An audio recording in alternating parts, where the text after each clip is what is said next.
Hello, everyone, and welcome to the sideboard of the Los Angeles Invitational. I'm here with Calcano, Christian Calcano. Christian, you made quite the trek here, and it appears you brought your commander deck to battle in the Invitational, which is not the format. Yeah.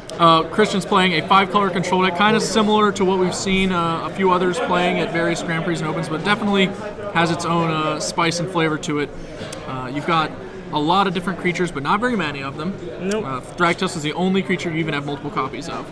Speaking of multiple copies, most of the spells in the deck are one-ofs. We have 4 Farseek, 2 Chromatic Lantern, 3 Sphinx's Revelation, and that's it to go along with those Thragtusks. Yep. So let's just start off and talk about singleton strategy in these control decks. What's your motivation to go for so many different cards? I guess just like there's a lot of different things my deck can do then, and there's a lot of different options I have. And since I have a lot of ways to like draw cards and find the spells that I want, it's kind of easy to just play a bunch of one-ups and not really care for like not drawing a certain card. The 2 specific cards that strike out to me, at least, or 3, I should say even, Forbidden Alchemy, Thought Flare, and Snapcaster Mage all get like a lot better the more singletons you have in your deck. Yeah, pretty much. It's like pretty much Snapcaster lets me have like two copies of like every one of these spells. So. Sure, but at the same time, he's also like not that influential, and a lot of these spells aren't even that efficient compared to some of their counterparts. So you don't necessarily want to overload there. Yeah. You've got plenty of ramping between the Farseeks and the Chromatic Lanterns. Did you consider more lanterns, or even something like Gilded Lotus or anything like that? Nah, not Gilded Lotus. Like it only adds 1 color anyway. Sure. And it costs 5, but I thought about maybe a 3rd lantern, but between the 4 Farseeks and the 2 lanterns, like it's 30 mana sources, and I figured that should be more than enough. Well, your mana sources are as robust as your spells. Like one of almost every of the various comes into play tapped or untapped lands. And one of the best land in the game too. And we do have Island. We couldn't leave Island out. It's essential. Alongside these, we have as utility lands 1 Cavern of Souls, which I imagine is kind of handy, just forcing through one of these creatures in a key spot. If I need to resolve this bad boy, this Angel one. Serenity and Thragtusk being the big ones. But also you have Nephalia, Drownyard, and Keswick Wolfrun, which kind of leads me to asking, like, how are you planning to win with this deck? Like, what's the game plan for victory most of the time? Because I assume it's going to be damaged a lot of the time. Yeah, most time it's just pretty much like get through this, like Wolfrun, or just like this one.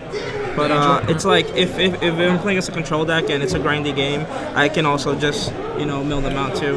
Drownyard's one of the best ways to kill the Bant deck, of course, if you can just keep them from resolving Elixir, which you're also capable of doing. Yeah, I have this too, so...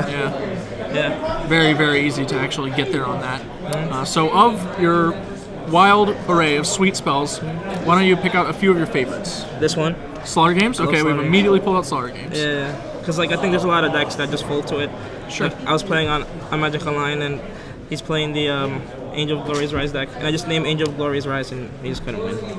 So I like to have cards in my deck that can do things like that. I know this is a card you've been a fan of for a little while in the format, actually. Yeah, like I had a Grixis deck with like a bunch of these main deck in Grand Prix Charleston. Okay. But like I ran into a bunch of zombies in day 1, so I really couldn't win. But I think this card is very good and very underrated still. So. Sure. Well, you can go up to 2 Slaughter Games with your sideboarding. So let's actually talk a little bit about your sideboard.